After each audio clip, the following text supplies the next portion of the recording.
Welcome to MyLife, Chassidus Applied, episode 110. First, let me share with you that the contest judgment has ended its first phase. We've now got the essays down to the final round of approximately 48 essays. And the judges are evaluating those, and hopefully very shortly we will have our winners. But again, I always emphasize that I believe everyone is a winner, because this is not an objective right and wrong type of contest. It's the effort, the collective effort and the individual effort of all of us in trying to apply the treasures of the Meinusecha, of the wellsprings that the Rabbeim gave us, into chutzah, into language that is palatable and relevant personally, psychologically, and emotionally in our lives, which in itself is the greatest way to prepare the world and ourselves for Geula, because that's what the Geula is. Mashiach, as the Alter Rebbe says in Perek Lamed Vav and Lamed Zayin, is when there'll be Gili Ein Sof Be'elam Hazeh Agashmi, the revelation of the divine in this world. In the words of the Rambam, citing Yeshaya, Mola Orez Deus Hashem Kamayim Leyam Mechasim, a world filled with divine knowledge as the waters cover the sea. Lo Yeh Esa Kol Ha'elam El L'Dases Hashem Bolvad. That the activity, the involvement, the work of the world will be nothing but to know God. That will be the end. All material activities will be toward that end. So what better way to prepare for that is by actually doing that, by taking Chassidus, which is Deus Hashem, and applying it to our lives. Instead of just having knowledge that is not connected to our personal lives, or not divine knowledge, taking divine knowledge and applying it to our lives. So Yesher Kayach, a great thank you to all of you who participated, and all of you who will participate, all in the spirit of MyLife, Chassidus Applied. We will begin with a few words about the coming Parshas, Parshas HaChodesh, and Parshas Tazria, being that it's a Iber, it's a Shana Muberes, a leap year. We are well into the book of Leviticus, of Vayikra. Usually, when it's without the second order, at this point at the time, we're usually still at the end of Sefer Shmos. So the confluence of Tazria and HaChodesh come together, besides the fact that Tazria is not combined with Mitzvah. And these are both themes that we find in Chassidus elaborated upon, starting from the Likutei Torah, as well as the other Rabbeim, all the way to the Rebbe himself. And interestingly, there's a very immediate commonality between the two. Tazria, Isha ki Tazria, V'yolda Zachar, when a woman will bear seed and give birth to a male, and the Torah continues with the laws of, so it's birthing. It's about birthing. Isha ki Tazria, which literally means from the word zera. This is seed, planting the seed. When a woman will give of her seed, different explanations explained in the Likutei Torah of this week's Parsha, she will give birth. And what is HaChodesh Hazeh Lachem? HaChodesh, which is, as I said, the fourth of the Dalet Parshas, special portions, extra portions we read in the period between Adar and Nisan. We read the first one is Parshas Shkolim, which is always Shabbos Mevorchim Adar or Chodesh Adar.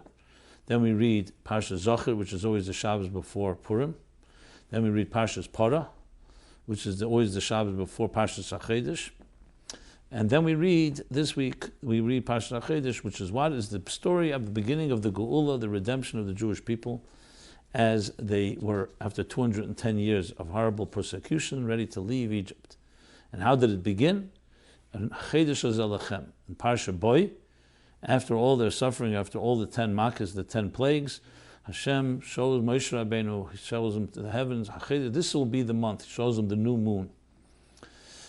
And this will be the new moon, and the month that you will count from going forward, which will be the lunar calendar. And in this month, 2 weeks from now, on the full moon, is when the Jews will march out from Mitzrayim, from Egypt. What's the connection between the two? So the obvious connection is, not just a calendar issue, the obvious connection is because the new moon is a Chodesh from the word Chidush, which, as the Even Ezra and other commentaries explain, the word Chodesh, month, means new. Chodesh comes from the word newness, the birth of the new moon. Every month represents a new energy that enters. And HaChodesh Alechem is not just a new energy, it's the HaChodesh that begins the entire cycle of the lunar year. And just like physically, everything in the physical world evolves from the spiritual, in the physical dimension, what do you see? As the moon waxes and wanes, as it continues to wane, goes into the third quarter, and then begins to diminish till the point of it disappears completely. And just at that point of complete disappearance, it is reborn. We call MyLife Halavon, and MyLife, V'yolda Zachar, MyLife, the birth of the moon. You could argue astronomically, you don't need to be an astronomer to know that the moon is not born and created anew.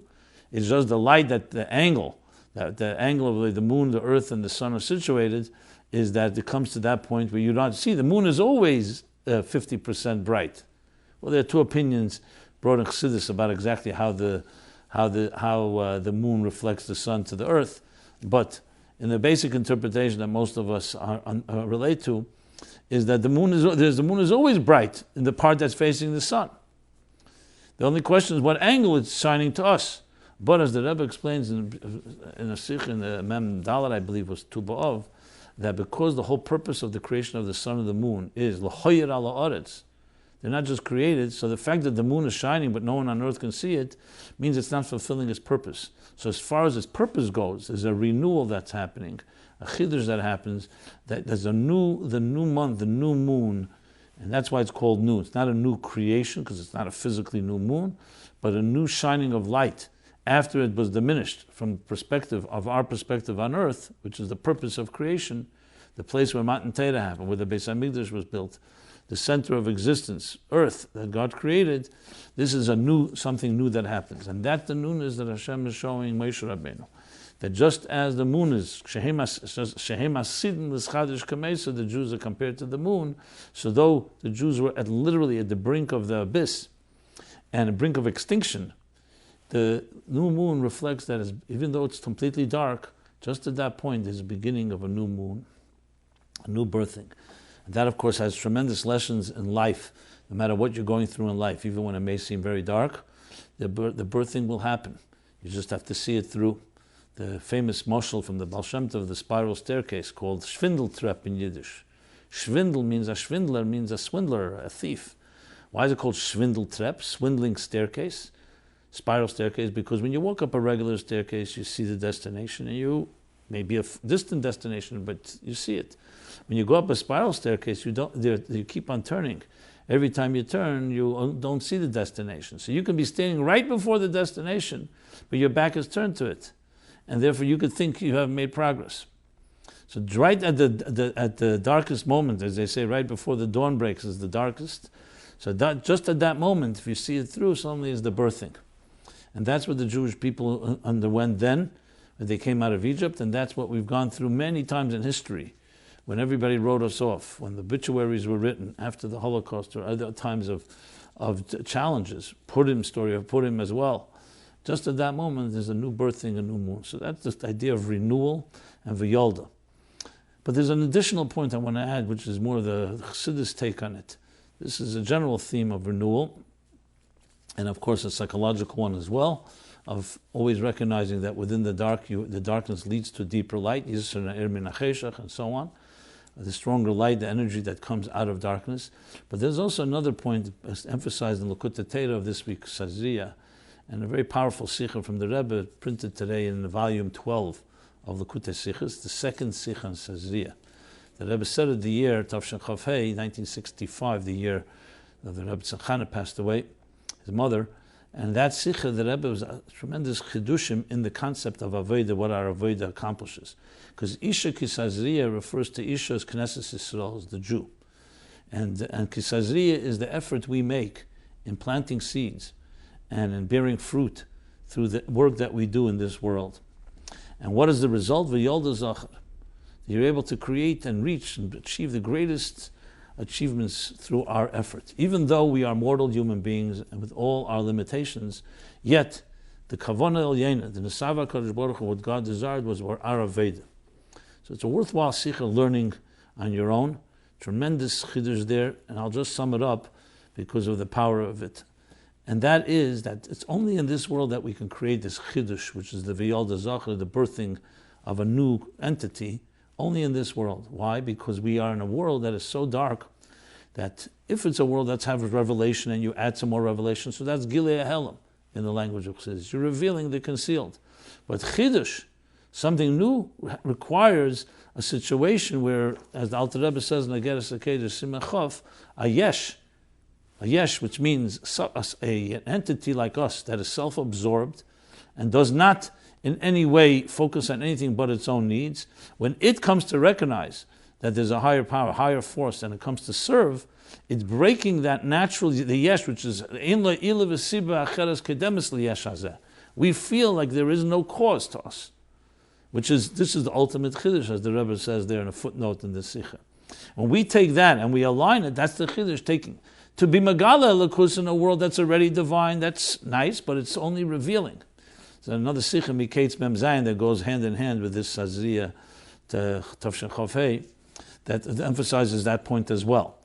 But when to come to a world which on its own is a selfish world and turn it into a selfless world, to take an agnostic world that can deny God's existence and can deny that it has a source, because we don't sense that we have a source, even though our mind may tell us so, and there to come and create a dira b'tachtenim, that is the ultimate achievement. And that's Aveda b'keiach atzmei, as explained in Samach Vov, in the Maimer Tiku, Tiku B'Cheder Shefer in Tafrei Samach Zayin in the Hemshech Samach Vov, but also in the beginning of Samach Vov, we establish as a critical point, which is a fundamental principle in Chassidus, and that is what we accomplish through our Aved. So he asked the classic question, which is, since the whole world is based on the Tzimtzum Harishon, that God concealed His infinite Ein Sof, as he says in Eitz Chaim, because first all of existence, there was no existence, but all of what would be existence was filled Ein Sof Malak Kol Mokim Malak Kol HaMetzias, which means there's only divine consciousness. So where's there room for an independent consciousness called the individual, called each of us, existence? So the Tzimtzum explains that the Tzimtzum was a concealment, a helam, a concealment, a total concealment. Not total, but enough to be able to create it. The Eitz Chaim asks the question, why didn't then God... And then after the Tzimtzum comes a kav, a thin ray of light, that so-called weaves and shapes and creates existence as we know it. Similar to a teacher and a student, they're infinitely apart, so the teacher first needs silence, and then he spoon feeds a stream of light, a stream of consciousness, in order to, in a way that the student can absorb and assimilate. So the question he asks is, why then God didn't, what then is the Chiddush? If all we're doing is bringing back the energy that was there before the Tzimtzum, what was accomplished? You concealed and then we revealed. So he gives two answers. One answer is that now we can reveal it inside the containers of the student. Before, it was not possible to be done. So the Tzimtzum accomplished that now the student can slowly be spoon-fed and slowly grow and come to a point to fully understand even the divine consciousness that's pre-Tzimtzum. But he says that there's something even more. Because that would be only an issue of the Gavra, meaning the human being has now, existence is now able to incorporate and assimilate that divine energy. But it's not a fundamental chiddush, because the energy was there before. Then he says, this says there's a deeper element, that through our Veda we actually bring down and draw down an energy that wasn't there even before the Tzimtzum, meaning a divine form of energy that wasn't even in the divine consciousness that preceded all of existence. And that's a chiddush also on the chefza, so to speak, that we actually introduce a whole new dimension that would never have been without our work. In Ayim Beis, he elaborates on this point even further, where he talks about the difference between the Ovis and Matan Torah. The Matan Torah draws down that Eir HaBligvul, something that was not there. The Ovis realigned existence to what it was meant to be before Chet Tzadas and after the sins that, as we know, the 7 generations, each one drawing down, as we learn in Bas Ligani from the Medrash. But Matan Torah, the 7th generation, creates a chiddush. The chiddush is to bring down something that was unprecedented and not there before. So in the Tazria, Chelik Yud Beis Sikha that I'm citing, he explains this in that powerful way, that it's not just that we are able to accomplish that which is commensurate to us and our mortality, but also to create something that is, to draw down something completely real and unprecedented. Actually, just as a little, just Chavusa de Milsa in the footnote there, where he talks about how the world on its own is also Yesh HaNivra created by the Yesh HaMiti, as he says in Ageres HaKodesh. So the Rebbe says the Chiddush is because, what's the Chiddush if that's the case? If we are, anyway, the whole world is Elokus, so what's the accomplishment? The accomplishment, from our perspective, it doesn't seem possible that we can unite and be integrated with divine presence because it contradicts one another. So that itself reveals the Koyach HaAtzmus, and the Rebbe said there, Noisa Hofchim. He said, and he took out the word Noisa. Koyach HaAtzmus Hofchim. That literally can have Noisa Hofchim would mean it carries two opposites. It contains, it tolerates two opposites. It is capable of two opposites. But when you say Hofchim, it's literally Hofchim Mamish, which is, that itself is the revelation of the divine essence, and that's what we accomplish through our work in this world. So, but beyond the esoteric, the practical element of this is that the effort of a human being should never be minimized. The small effort of any one of us doesn't just reveal, doesn't just accomplish and reach certain levels, it reaches all the way into the core essence of it all and can draw down things that were unprecedented, that were never revealed until now, never, not only not revealed till now, were never existent until now, a real chiddush. So it's a tremendous lesson in motivation of our own work and what we're capable of, but it requires the Aveda. You can't just be in your comfort zone. You have to do something different. And that's the Isha ki Tazria v'yolda, and the same thing of HaChodesh, the lesson of chiddush that comes through that type of particular personal effort. And which also tells us that no matter what we're going through in our lives, sometimes exactly what you need and is what is the small effort, is this etzbah ktana, that small finger, where you make your small effort, and that can draw down the greatest achievements. Okay, let us go into, first I'll do a follow-up on the topic of Cholov Yisroel. So let me just read a few comments, which follow up. I believe it was the last episode or 2 episodes back, we spoke about Cholov Yisroel. Question 1, thank you for your devotion and these wonderful talks. Your discussion of Cholov Yisroel brings with it so many questions for a Baal Tshuva. There are many Orthodox homes in which Cholov Stam is accepted. I can appreciate without question the importance of keeping Cholov Yisroel. The situation it brings up is that in the home, the woman generally deals with groceries and food.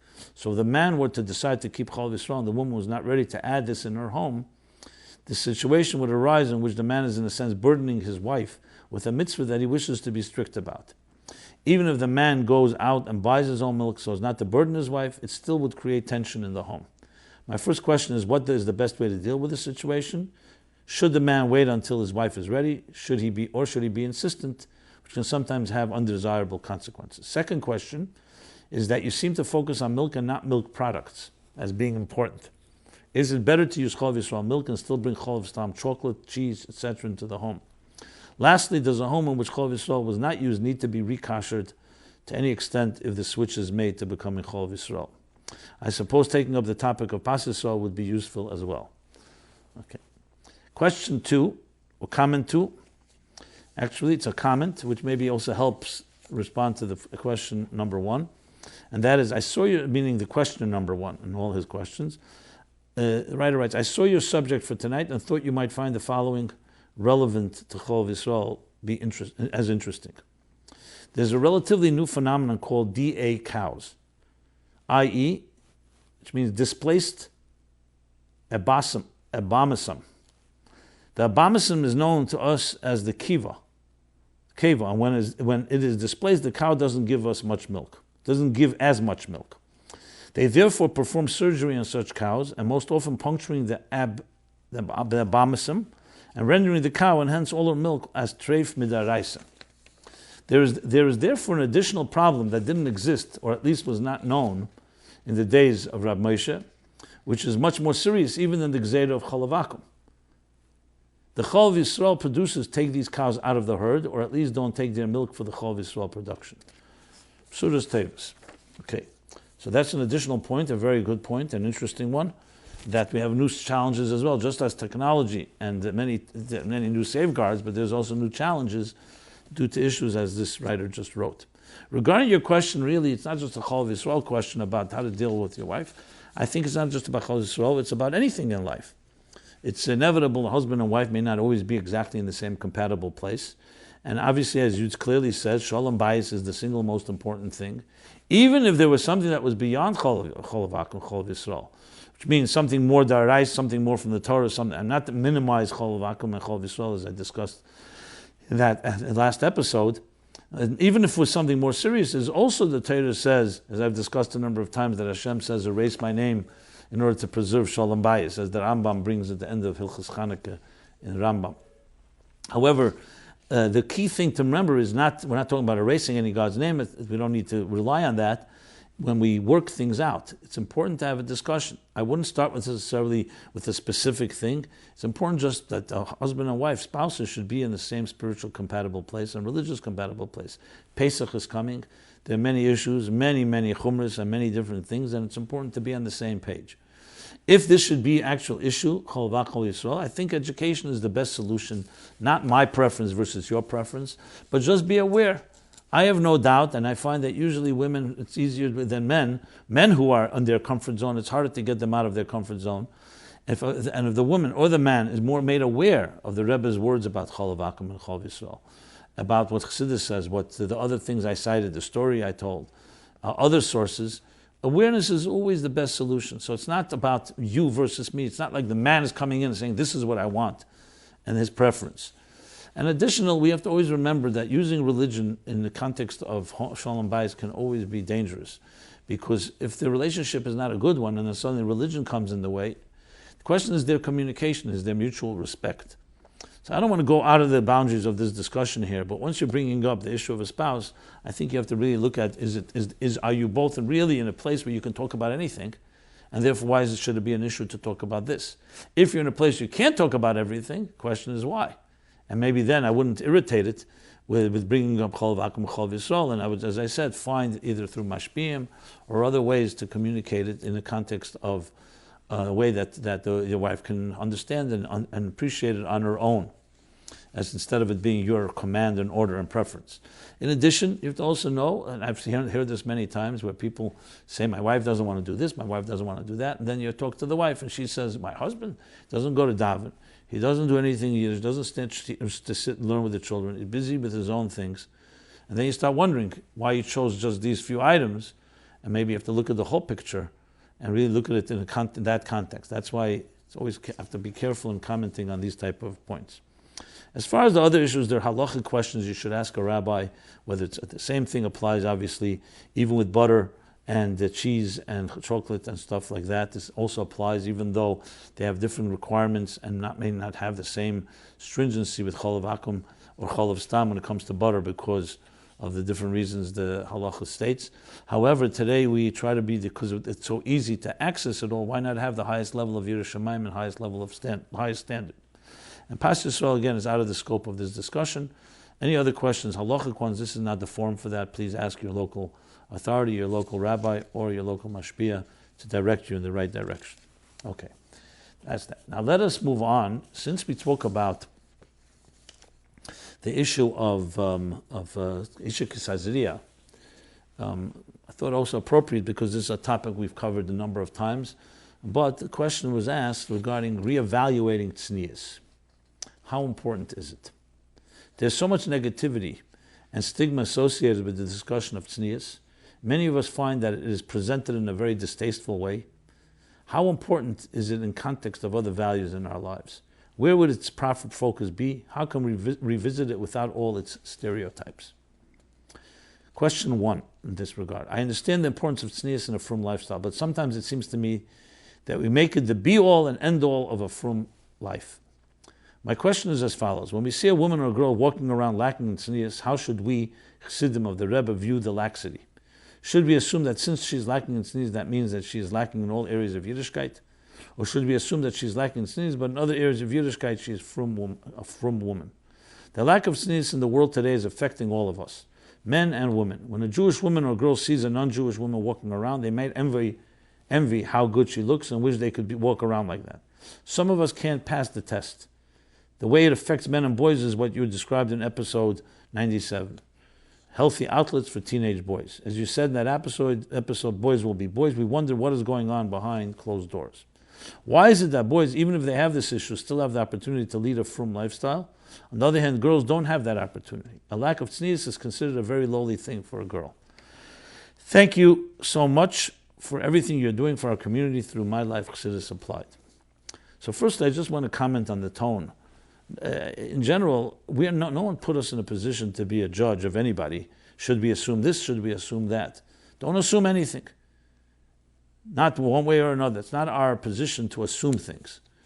And in general, our attitude should not be judgmental. Our attitude should be trying to be the highest level that we personally can reach. And obviously influencing and inspiring anyone we can in the same direction. But this type of attitude, one of the reasons is a distasteful thing, which makes it so disturbing. Tznius, as I'll soon read a very powerful note from the Rebbe, is a critical element in Jewish life. But unfortunately, it's exactly right what you're writing. It's become distasteful. Why? Because people who are advocating it do it in ways that are very, very condescending, judgmental, holier than thou, angry, and so on. Who wants to listen to someone like that? Even if they're saying everything true. And you don't always feel that person cares. You feel that person wants to demonstrate, I am holy, this is the way it should be. Dictating things like that to children, to students, to friends is usually not going to be very effective.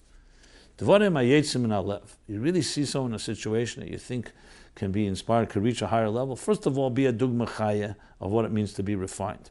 Secondly, remember, tznius is not just dress, tznius is how we speak too. You can speak in a tznius way, you can speak in a non-tznius way. It's a refinement, it's a dignity. Kvud bas melech pnima. So it's also how you communicate. You can talk about tznius in a non-tznius way. That would be aggressive. That would be angry. All the other descriptions I gave before. And thirdly, dvarim hayetzim alev. Speak with care. Person really cares. Finally, I would say, in the general picture of things, we have to also understand each other. Sometimes what you think is a tznius issue may not even be a tznius issue. Maybe another issue that's just expressing itself in that way, as it isn't so often the case that symptoms don't always indicate what's really going on behind the scenes. With that being said, and this is why I wanted to start with that introduction, absolutely it's been unfortunately stereotyped, and many people just don't want to hear about it anymore because it's being said in ways and by people in ways that you don't respect. That's not an excuse, but that's what people do. And the responsibility lies on the leaders and the people who are advocating. At the same time, let's all be adults. Let's not throw out the baby with the bathwater. Let's look at the issue itself, which is the real original question, the issue itself. We're in the month of Nisan, and one of the schusim that we were redeemed from Mitzrayim was because it's tznius. Chassidus has a whole maimorim on Gan Nol and so on, how the women preserve their dignity, their sexual dignity, their intimacy, their personal modesty, and so on. So I saw a note from the Rebbe, which I thought is appropriate to read, even though, as we all know, notes are written to individuals, and the Rebbe said that a note written to one person is not necessarily a lesson to another, but that doesn't mean we can't learn from it with that disclaimer in mind. So I'm not sure who this note was written to and regarding what, but I just felt it's appropriate to read. The Rebbe writes, Miyusid, and based on the handwriting, it looks to me probably like in the 70s or even the early 80s. Miyusad al divrei kfei dushas meri chami admur b'kiyetz b'zeh. Based on the words of my father-in-law, the Rebbe, in similar situations, shahatzaras rachmana litzlan, that the problems, God forbid, sheyesh ata menoyer b'nei Yisrael, that we have now from young Jews, comes as a result of, and the Rebbe adds in parentheses, kenida mekam mekemes b'sfarim, as it's apparent from several different places in books, in holy books, mahakalus b'inyonei taras mishpacha, ma'akules, from the leniency in matters of taras mishpacha, u'b'tznius, and matters of modesty, u'meklal hein ata shemei alav, and from the positive you can derive the negative.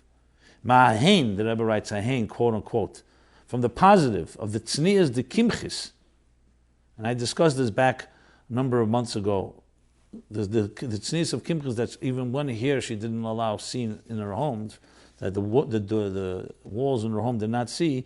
Heviu zayin kehanim gdelim ata shemeya. Before we get to ata shemeya. So what happened? Due to her tznius, she was zeiched that it brought 7 children of hers were kahanim gdelim, or high priests. So that's the hain. And from that, ata shemeya chulu, and the Rebbe doesn't want to speak the negative. But basically deriving from that story, something I was not aware of when I spoke about it, that just like you see from her tznius, her modesty, it led to such kahanim gdelim, God forbid, the tzarus.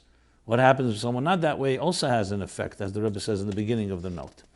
So I felt my responsibility to share this. Now I want to make it very clear, as we all know the Rebbe's approach. Men and women went by the Rebbe by dollars. He met with men and women dressed in many different ways. He didn't see the Rebbe yell or scream at anybody. The Rebbe was pleasant to every person. So with this note should not be used as a stick in a way the Rebbe would not want it to be used. But at the same time, as we're speaking honestly and trying to understand the situation, clearly, Taras Mishpacha is not just about mikveh. Taras Mishpacha, as the name implies, is a healthy, sacred home, a healthy, sacred sexuality, a healthy, sacred intimacy between husband and wife, creates a holy environment in the home, which is the best preemptive medicine to all the maladies that exist out there. That's straightforward. The Rebbe is saying, I'm saying it in simple English. Why is that the case? Not as gula. It's not some magic pill. It's because a healthy relationship, including a healthy intimate relationship, is the greatest preemptive measure and preventive medicine against the disturbing breakdown of sexual boundaries out there. Is it a magic trick automatic? Absolutely not. But healthy homes produce healthy children. Healthy children produce healthy adults. Healthy adults know how to deal with the nisyanis, the tests, and all the trials and tribulations that we are all faced with. What's the best thing a parent can do, parents can do, is create that type of environment. A time-tested, powerful method, which, as I said, goes again. It's not just pure halacha. Obviously, there's halachas of Taras Mishpacha, the laws. That goes without saying. But there's also the spirit of Taras Mishpacha, of a dignified and a kind and compassionate and bitteldik home that's saturated with a certain humility and modesty that brings holiness into and sanctity in the home and to the children. And in clear words from the Rebbe, how that has direct impact on the welfare of our families and our children.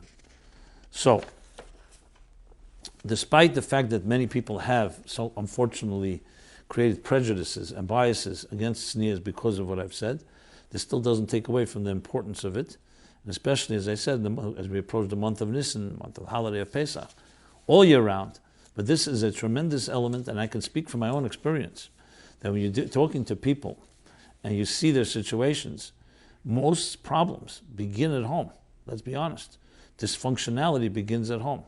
Children who have difficulty in finding relationships, who have difficulty with addictions and anxieties and fears and insecurities, most often can be traced to the home. It's not always. There are traumas, there are other things that happen, but the home, even if something happens on the outside of the home, in a school or elsewhere, but the home is a strong home, is a way of counterforce to all of that. So there's not enough that can be said about this matter. Just I hope I said Mu'ud Machzak Meruba, that captures the whole gravity of this issue, and that's exactly how we have to look at it. I want to add something. After my talks a number of months ago about kimchis and about head covering and so on, a group of women, they got together and based on that initiative, created their own initiative. Trying to remember the website that they created. Maybe someone can remind me, write it down, and give it to me.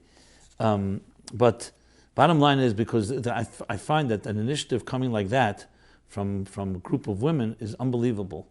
And it's something, I think it's called joyandblessings.com, a website that they've created to bring with dignity and with a modesty the power and the blessings of and the joy that comes with this mitzvah, something the Rebbe himself had a bakasha nafshis and requested it.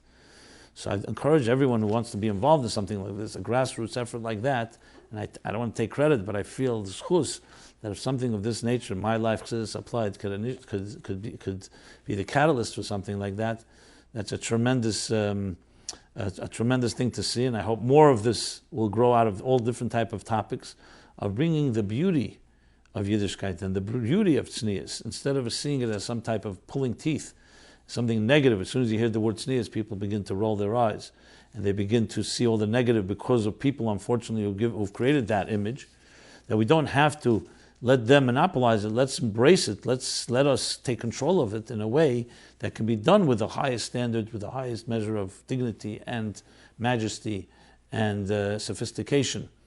And that's why I commend the women that created that, and hope they grow, and hope that anyone that hears this should participate in some way. And you can go there to their website, joyandblessings.com, and if I'm incorrect with the title, I apologize, and I'll correct myself in the next period. Next time we speak about this. Okay. Going from a positive, let's talk about something which is a little more painful, but it's an issue, and I don't want to ignore it. I always find myself uncomfortable talking about this matters like this, but it's part of life. And that is the Torah's guidance for miscarriage. I know Torah addresses even the most sensitive issues, but I haven't found anywhere in Torah where miscarriages are spoken about. Is there any specified way of reacting to and grieving a miscarriage? Question number 1. Chassidus, thank you for your Chassidus Applied webcasts. I'm not sure if you've spoken on this topic before. I'm wondering if you can shed any light from a Jewish and Chassidic perspective on miscarriages. Unfortunately, I experienced one recently. I've read different thoughts that were somewhat consoling. Like one beautiful lesson after one of my losses, a rabbi explained to me that every soul that is brought into this world comes for a very specific reason and serves a very special purpose. We live our lives to fulfill this mission, and it takes each individual a different amount of time along a unique and specific journey. In addition to new souls that come into this world, there are also reincarnated souls that come into this world to complete what they haven't been able to do in the previous lives. Sometimes these souls need to live a full lifetime, others for just a few years, others for only a few months, even at times just a few days. Then there are the souls that need so little to complete their mission that their soul only needs to come into a body long enough to beat its heart or simply create a pregnancy. These are the highest of all souls, the souls of the truly righteous and pure tzaddikim whose mission took so little to complete. Specifically, I guess my question is, why is there no specified way of reacting according to Torah that I know of for a miscarriage? Or is there something that I don't know about? With death, there are specific guidelines, shiva, etc. And here I feel left with no direction. Just a lot of pain without the guidelines from the Torah of how to channel it. This is a subject I would always avoid until now, as I didn't even want to give it thought for fear of that maybe having negative effects. So now I'm left wondering, is there something more to know? Something that would make this easier? I know many women experience miscarriages. Is there a concept to keep it private? Is it okay to talk about? No one other than my husband knew of this pregnancy yet. Is it personal? Is it a personal preference? If you can shed any light, I would much appreciate it. Question 2. The common response when a woman miscarries is that the neshama came from a higher source, and its only job was to create a fetus. Once that was done, his time was up. How can we apply this information to non-Jews who don't have a neshama? Okay, so firstly, this type of sad topic, I read what this person wrote from the rabbi, but I want to just begin with a bigger disclaimer, which is vital. We don't know God's mysterious ways, and we do know that we're commanded and told to be compassionate. So the first thing above all is to recognize there's a mystery involved in every situation, because God could have always done it in a different way. So to find answers and explanations, if it helps soothe, by all means, but to suggest that this is the definitive answer, I am not going to say that. Most important, we need to know that we have to embrace the mystery of life, and above all, that we have the strength to deal with any given challenge. And whether you're dealing with yourself or you're someone that's gone through it, above all, compassion, love, care, concern, sensitivity. It's not appropriate to just go ahead to a woman who's lost a child in a miscarriage, or to a father for that matter, to a man, the husband. Begin to justify it by explaining it according to Kabbalah and reincarnation and souls and so on. There is maybe part of the discussion at the right time that can be included in it. But I find that when you go there and you lack there is an element of sadness involved, and there's nothing wrong with being sad. However, you want to channel the sadness into something positive. So I was looking for some direction myself from the Rebbe. I found 2 letters so far from the Rebbe, and if anybody has any answers or letters, please share it with me for the benefit of the public. I'll definitely share it with everyone. The 2 letters I find, one is in Igros Kodesh, volume 11, page 278, where the Rebbe writes, and I'll just translate quickly. In answer to your letter of Tazai and Tammuz, the year's Tavshin Tezvav, we write about your health, and that in the past you've had difficulty in having a conclusion of a pregnancy, Rahman al-Islam, God forbid. So the Rebbe writes these words: "B'inyanim kamoy elu, in matters of this nature, yesh lis chazik, one has to strengthen themselves b'betochen, b'Hashem Yisbarach, with trust in God, hamashgiach b'ashgacha pratis, who controls everything with divine providence on every individual, every man and woman of Israel, and that He is the ultimate good, and will always transmit and bestow us with chesed and toiv, with kindness and goodness, b'teva nirav nigla, in a revealed way. And the stronger will be your trust in God, ubiyachidim zeh, also, and together with that, you will also be careful, specifically in the Kaminig B'nai Yisrael, HaChodesh, in the diuk, in Shmiras Chuki Taras Mishpacha, the more you'll be careful, the more trust you'll have in God, and together with care, special care, in following those laws, Chuki Tznius, and the laws of Tznius, Uban Hogas Beisam B'chlal, and running your home in general, that will tamahir, will speed up, expedite with tisrabe habracha, and increase the blessing in everything you need, and specifically in Zara Chayu Kayama, which means children that will be healthy, alive, and sustained. Since everything, you also have to do something b'derech hateva naturally, you should ask the opinion of a doctor, an expert doctor, to how to behave during the fitting appropriate behavior during the time of pregnancy. And it's important to be careful not to lift up heavier weights than necessary, meritza bilti regila, to run and to do things quickly, more than necessary, more than natural.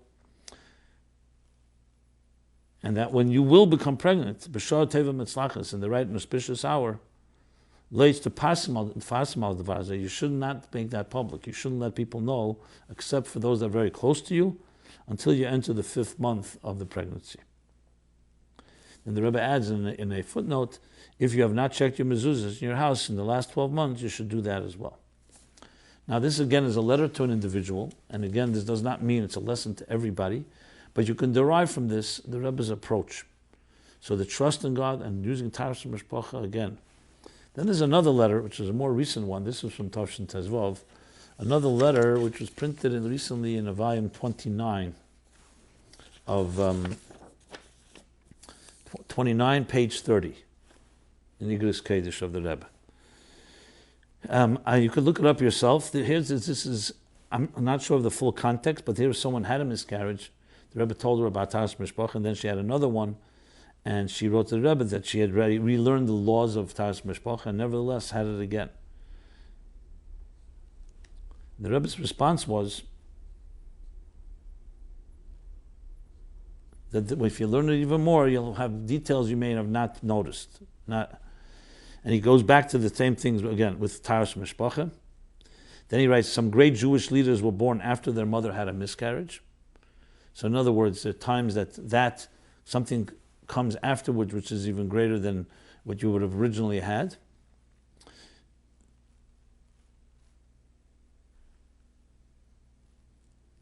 And then he says, finally, you both forget that it is God who is the source of blessing one with a child. I assume that the Rebbe is saying, because they were relying on the Rebbe's bracha, basically saying to trust again in God. He's the one that gives children. Anyway, I just pointed out these 2 letters. I can't say they're comprehensive enough to address all issues, but they are from the Rebbe. So something to rely on. So I will just again reinforce the key point here. There's a mystery that we are not aware of. And trusting in God, ultimately life comes from God. You ask fertility doctors or infertility doctors, they'll all tell you that even you can be the healthiest person and still not conceive. Sometimes a situation where doctors write off and conceive. We need the third partner. The mystery of why some people's pregnancy ends prematurely, we will never know. But we know one thing, that God can continue to bless with children. So never give up and always have that trust and know that when you open the channels and your own intimacy and your own efforts are aligned with what Hashem wants us to be, that's the way we bring blessings in. The fact that yesterday or in the past something happened that was not the way we liked does not change how we should approach the future. It's one of the things any healthy person knows. You do not allow your circumstances, even painful ones, to shape your future. It shaped your experience. You may have suffered, but don't become a sufferer. You may have had a loss, but don't become a loser. The key thing is to remember what happened, happened. I'm not saying it's not painful. I'm not saying we forget easily, but we continue to keep our channels open to make sure the blessings manifest in the ways that the Rebbe describes and prescribes in these letters. Okay. Next.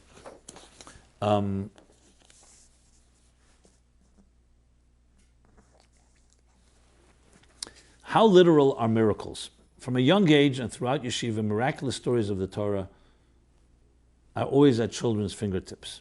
Are these stories all literal, or is there room for explaining them as metaphors like other commentaries do? I'm struggling with taking all the miracles of the Torah literally. For example, the story of Nochamish Gamzu using sand as weaponry, just as Avram Avinu's sand was used. Or when Eliyahu Navi once again comes in disguise to save the day. It almost seems childish sometimes. Why can't we understand things as other commentators do with a non-miraculous approach? Well, firstly, let's begin with this. Would you say technology is a miracle? If you ask somebody living several hundred years ago and they asked you, and you said to them, we have a thing called a flying ship, it's called an airplane, they'd say you're crazy. Or they'd say it's a miracle. The word miracle has to be defined. Before we get into saying that we should take things literally or not literally, we have to understand that the dynamics of the universe is more complicated than we think. Today they're already discussing that DNA can be revived and you actually can create the resurrection of life. Now, would you call that a miracle if that happens? You probably wouldn't, because you say, if science does it, it's not a miracle. So let's first define what a miracle is. Firstly, the Baal Shem Tov says the difference between a miracle and a natural occurrence is only frequency. If the sun were to rise once in our lifetime, if one healthy child, God forbid, was born, we would consider that a miracle. But since it happens so common and so often, we get used to it. That's number one. Number two, there's when the Rebbe, the Chassidus in Tavshin Chof, 1960, where Professor Block brought a group of college students, which happened a number of times, and they interviewed the Rebbe, so to speak. One of the questions they asked, can you perform miracles? People say you can perform miracles. Can you perform miracles? So the Rebbe, of course, began by saying, I cannot vouch for what other people say about me, but let me explain to you what a miracle is. A miracle is understanding that the physical phenomenon of this universe is shaped by spiritual forces. And if you can go into the engine room and rewire those spiritual forces, it's not so unconceivable to understand that the physical, which is just a result of it, would shift. The Rebbe didn't use this example, but this is similar to what we do with whether it's genetic engineering, or for that matter, the manipulation of subatomic particles. And we create all kinds of different forces that we've never been imaginable. So the Rebbe, I added that example. That's what the Rebbe said. And then the Rebbe concluded and said, so therefore, if after you leave here this evening, the Rebbe is speaking to the students, you all take upon yourself to do a good deed, I will have performed a miracle. When the Rebbe edited it, which I discovered that edit years later and gave it out actually for our son's bar mitzvah, the Rebbe edited saying, we will have performed a miracle. But the bottom line is this. Why? Because that means through the Rebbe's inspiring them, they did something they would not have done, as I mentioned before, a chiddush, something new. Okay, the Rebbe called that a miracle. But the point being is, a miracle is not as strange as it may sound. If indeed the material world is driven by spiritual forces, and if some way the spiritual forces can be manipulated or can be changed or shaped differently, why would it not have a result of having a miraculous event? So, it's not that difficult to explain. Does it happen every day? No. God doesn't do miracles for no reason. Torah is based on not relying on a miracle. We're talking about the possibility, not whether it actually happens. Now, in history, that there were times that God chose to suspend the laws of nature, whether doing so openly, like during the Exodus from Egypt, or in a more concealed way during Purim, which is called a Nes Malubish B'Teva, is absolutely possible and actually happened. You need faith? Yes, you need faith. But it's not a faith that's based on supernatural or on childish or irrational thinking. It's based on a faith that the God who created the world is able to reshape its engineering. But he didn't reshape it completely. Like, for example, the Alter Rebbe in Shai Yichud V'Amun in chapter 2, he says, God didn't just create Kriyas Yamsuf in the water suddenly. He sent the wind, and the wind was there all night. He dressed it up in Teva as much as possible, but it was still an open miracle. So that's that. Now, as far as the general approach, yes, there are those that comment and interpret, but they interpret things for convenient purposes. It's apologetic. Even though there were daily Yisrael that did explain sometimes the Meir Nevuchim and others certain miracles in order to pacify a skeptic or someone that was confused. But they themselves do not suggest that is the ultimate. They say there are things you can explain also in natural ways. But God forbid to negate the possibility for a miracle. And what greater miracle is the creation of heaven and earth itself? Do you believe in the Creator, that God created heaven, the created earth, created existence? If one can create existence, one can create miracles. It's not a far cry from that. It's actually easier. My delay hava, my dehava, for sure hava. If you can create something from out of completely that didn't exist, then to take it and change its shape or change its nature is easier. Even though we say kosher kriyas yamsuf, that a zivug, a shidduch, is like difficult as kriyas yamsuf because God bound himself to the laws of nature, lo yushbesu, not to change them and not to suspend them. And finally, I want to say one more thing. Famous story the Rebbe brings often, that when the Rebbe Rashab, when the Frierdiker Rebbe was looking for a teacher to teach his 3 daughters, and they were interviewing different people, so the question was asked by the Frierdiker Rebbe, by the Rebbe Rashab, what will you do when you come to the Parsha of HaChodesh Yitzchok? Some places it says, or different scenarios like this. The teacher said, I'm going to skip it because I don't want to scare the children. So that teacher was immediately rejected. Because as the Rebbe says in a number of sikhs, children, their emunah pshuta, accept what you tell them. To use adult mind because you think a child will be scared, or because the child won't believe it, or because it's too miraculous, is undermining the tmimus, the innocence and the pure faith of Aid. So you see from that there is an element of believing in miracles. Doesn't mean that someone tells you something, a miracle happened, but the concept that God does intervene and that it's possible for something to happen that was not expected is very much part and parcel of our faith. So even if we could explain it in a rational way, why would you? What's wrong with accepting that there is a higher power?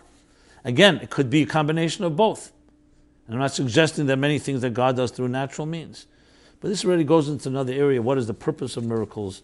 And now coming to Chodesh Nisan is the Chodesh Hagula, this is considered the Rosh Hashanah of the Hanogin Nisis, as the Chassidus Yitzchok says. Chassidus Yitzchok, not as in the Aked, it's the name of the Sefer. Chassidus brings this in many places. In the Maimorim of HaChodesh, Samach Vov and other places, Nun Daled, and Eiratere Boy, where he talks about HaChodesh Hazeh and talks about that Tishrei is the Rosh Hashanah of Hanogetivis, of the natural order. And Nisan is the Rosh Hashanah, the beginning of the supernatural order. Or you can say the supranatural, meaning the idea of that there's a force that is beyond existence, which also gives us the power to realize we can achieve more than what our natural selves can achieve. So there's actually a benefit in having a relationship with the concept of miracle. We can perform miracles, as the Rebbe said. We can do something beyond our natural means.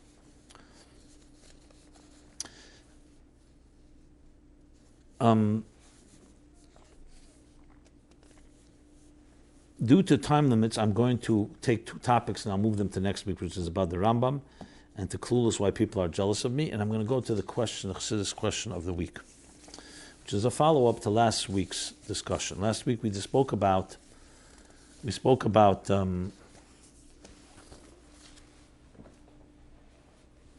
Klipas Atmeis and Klipas Nega. So I discussed it pretty much extensively, but it always details, more to add. But here's the following. After listening to last week's discussion about the different form of klipas, what indeed are the four shells of the agus, Hebrew for nut, that you made reference to? Because last week when I spoke about Shalosh Klipas Atmeis, which was the three things, the Ruach Sa'ara, the Ruach Sa'ara, the Rash, and the other pasuk, and there's the Eish Mislakachas, from the Alter Rebbe brings those three, that those are the Shalosh Klipas Atmeis, and then there's Klipas Nega, which we called is more of a shell that is a luminous shell, more transparent, which has partially can be used for Kedusha or the opposite. So I mentioned then that Chassidus also quotes from Kabbalah the Agus, the nut, and says that the nut has four shells. And I asked if anybody out there has any explanation or idea more about it. So let me share with some of the feedback. I got one feedback someone wrote.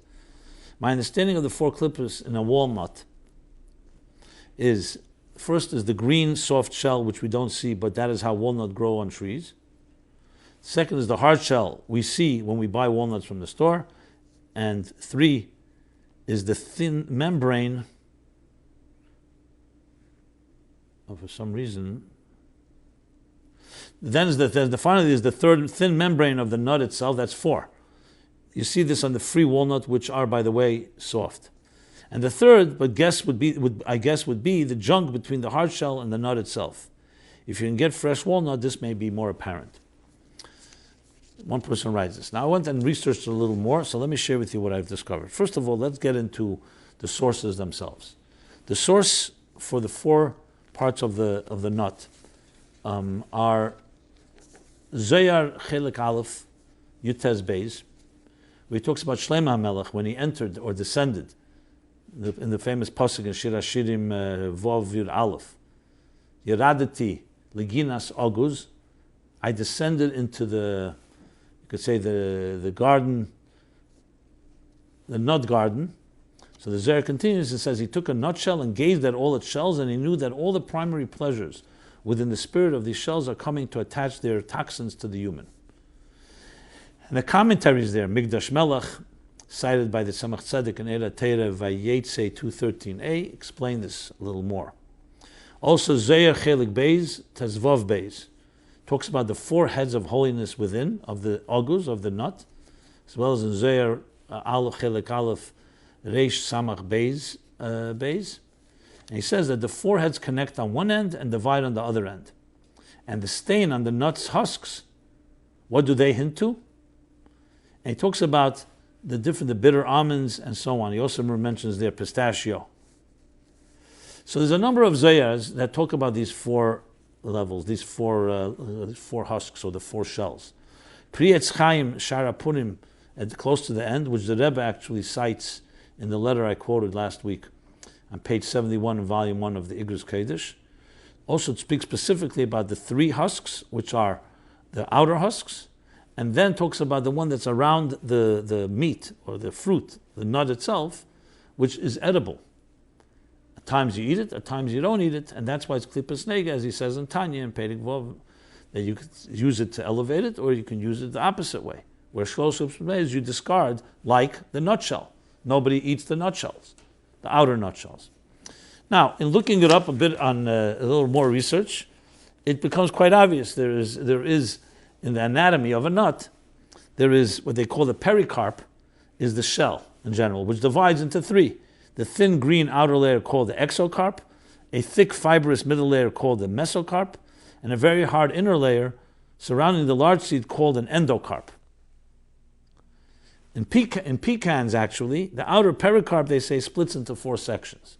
So the parallels are very clear. This is not some type of thing only the Zohar says, but it's interesting the Zohar in the anatomy of a nut was understood all the way back then. It does appear that we are talking, in this case, Oguz is a walnut, because the walnuts are traceable, what they call the Oguz HaMelech in Hebrew, traceable to the biblical times. So it's very likely that when you say Oguz in Shir HaShirim, it's referring to the walnut. So maybe but regardless, nuts and some fruits as well have these levels. But a fruit, of course, it's a soft layer, and here we want to talk about hard ones, which is what defines the Shalosh Klippos HaTmeis. Now, on a practical note, applying it to our lives, the Pri Etz Chaim and what it says in Chassidus, I mentioned Eira Teira, there's also Sefer HaChakira from the Samach Tzedek, where he also brings this idea, and there he explains it actually more in a Chassidish way, which we can also apply to our lives. By the way, there's an Erech Oguz in Sefer Erechim Chabad, and also Erech Oguz in Sefer Lekutim. So there you can look inside if you want to see it all gathered and collected together. What's the bottom line is that an Oguz is a symbol of life. What is the symbol of life? That the fruit comes together with the shell. So we all have the fruit of our lives, which is the purpose, the spiritual purpose of our lives, but it's surrounded by material life. And the material life itself has all the different layers. Now it has surrounded firstly by the Klippos Nega, which is material existence, but it's not something that you have to discard. Eating, sleeping, reshus. And that's something that can be elevated with the fruit itself. But then there's the outer layers, which are the distractions and all the forces of a world that's mole klippos v'sitra achre, shalosh klippos hatmeyes, that are hard shells and the different types of shells. Chassidus, as the Rebbe mentions, does not really talk about the difference between the three, but the Reishis Chochma, Shar HaYira that I cited last week, chapter 4, does talk about it. And he says that the three klippos, he says there are all, one of them is arrogance, the other is stubbornness, and the third is anger. These he calls that Naveda, he calls that the three klippos atmeis. But however you explain it, I'm getting into the three. It's three hard shells, and those forces distract us. That Tzemach Tzedek goes to explain how do they come together. So he says, I mentioned before, that Atzmus has the power to bring the neshama and the guf together, to bring the fruit together with the husks. And klipa kodma lepri. But we have to always remember these husks are only meant to protect the fruit. They're only meant not as an end in themselves. If you give them value, then this world suddenly becomes a powerful world that can overwhelm us. If you realize that all they are containing and protecting a fruit from a harsh world around us, then you discard them and you don't give them credence and value, and they disappear. So the lesson is a very tremendous one, a personal one, and the nut, which like in many things, nature itself gives us this, why God created a nut in this way, to teach us this lesson. So next time you have these challenges, look at a nut. Comes Pesach, I know children play with the filberts and the other nuts. And maybe the Chassidus also explains why Rosh Hashanah you don't eat nuts, because of the klippish element of it. But coming to Pesach, maybe this is a lesson we could all look at. Next time you need a lesson, just study the common nut. It doesn't fall, in a little lighter moment. We also call a human being a nut when they behave nutty. But that's another discussion. It just came to mind as well. Okay. Let us now go over to the three essays. The three essays, Chassidic essays, which is still from last year's contest. So this just tells you how many essays were written and how quality essays. You can see them all at meaningfullife.com/essays.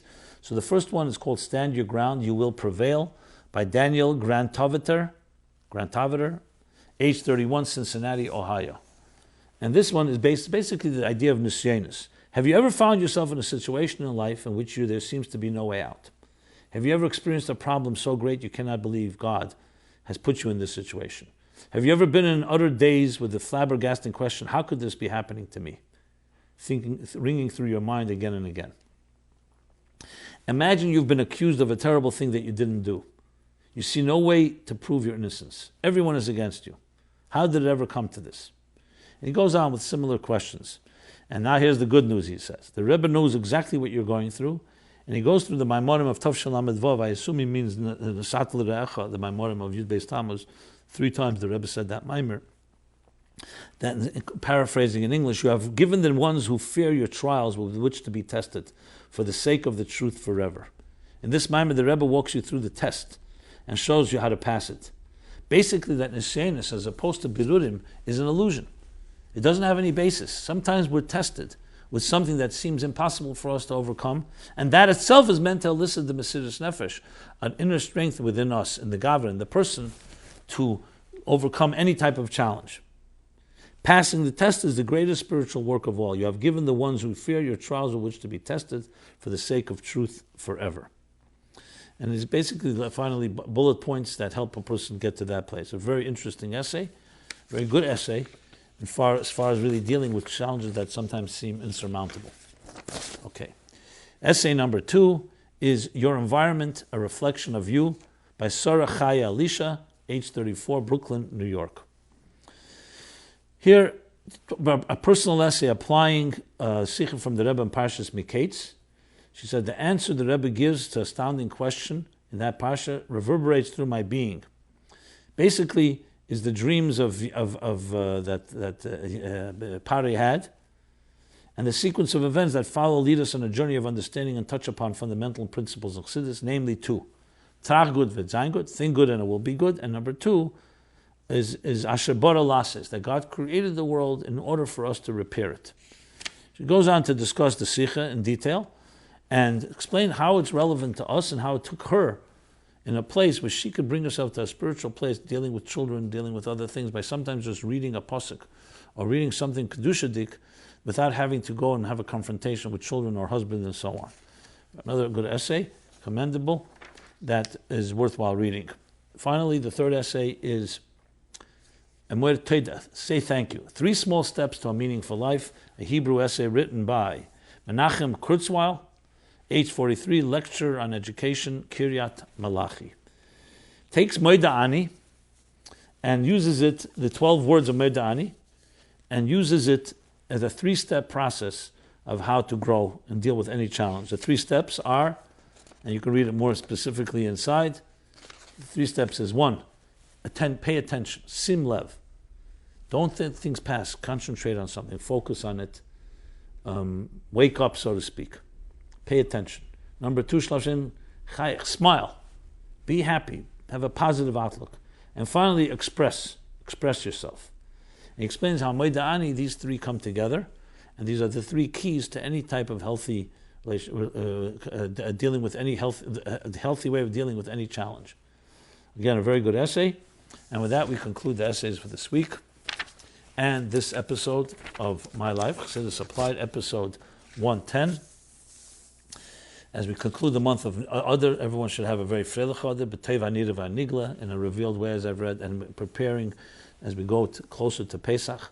The Rebbe will talk about Mivtza Pesach, the campaign to help every Jew, especially the 5th child, to come to a Seder, to give people matzahs in every way to inspire them to this glorious holiday, transcendence itself, Yetzias Mitzrayim, renewal, and other themes I discussed earlier. So this has been MyLife, Chassidus Applied, episode 110. Until next Sunday, 8 to 9 p.m., everyone have a very meaningful week. Thank you.